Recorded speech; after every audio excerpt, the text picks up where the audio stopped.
خاجی سبق نمبر 1 شروع کیږي ما تاسو ته عرض کړو چې اعوذ بالله بسم الله پکار دره چې موږ په دې ځکه په خوا ماشوم ته اعوذ بالله بسم الله په طرز کې وایو اعوذ بالله من الشیطان الرجیم بسم الله الرحمن الرحیم ټیک شو اسیب د ماشوم یو ذوق پیدا کیږي په دې سره واجی سبق نمبر 21 د مد قسمونه مد پدوه قسم ده نمبر 1 مد اصلی نمبر 2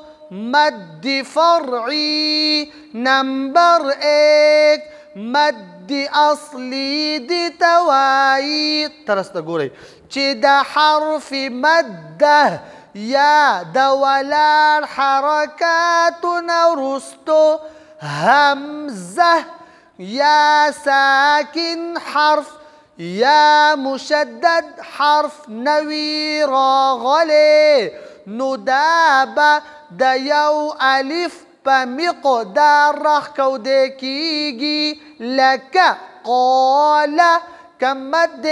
مد اصلی ولی ځکه چې د الف مده نه وروستو همزه یا ساکن حرف یا مشدد حرف نه دی راغلی څومره به راښکوده کیږي د یو الف په مقدار راښکوده کیږي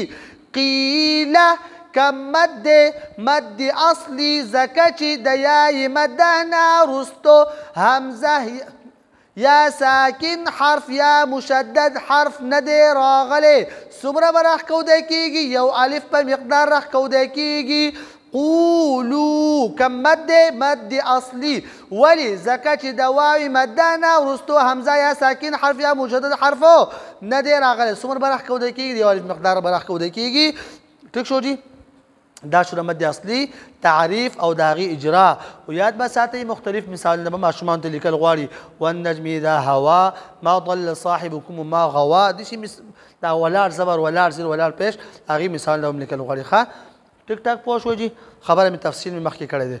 نمبر 2 مد فرعي دې ته وایي چې د حرف مده یا د ولاړ حرکاتونه وروستو حرف مده څه ته وایي الف مده یای مده واوی مده ولاړ حرکات څه ته وایي ولاړ زبر ولاړ زیر ولاړ پیش یا د ولاړ حرکاتونه وروستو همزه یا ساکن حرف دې ته وایي چې له پاسه پې سکون راغلی وي یا مشدد حرف دې ته ویل کېږي له پاسه پې څه راغلی وي شد راغلی وي یا مشدد حرف راغلی وي د حرف مده نه وروستو د همزه مثال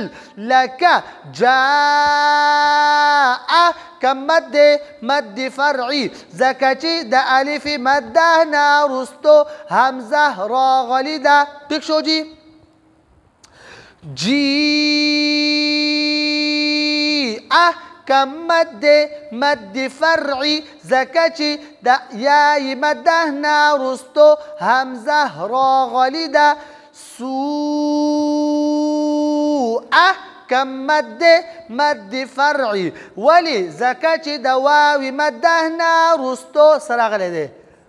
همزه ټیک شو جي په دې کې به د څلورو الفونو په مقدار مد کیږي یاد به ساتئ څومره څلورو الفونو مقدار ټیک شو جي د حرف مده نه وروستو د ساکن حرف مثال لکه الآن دا کم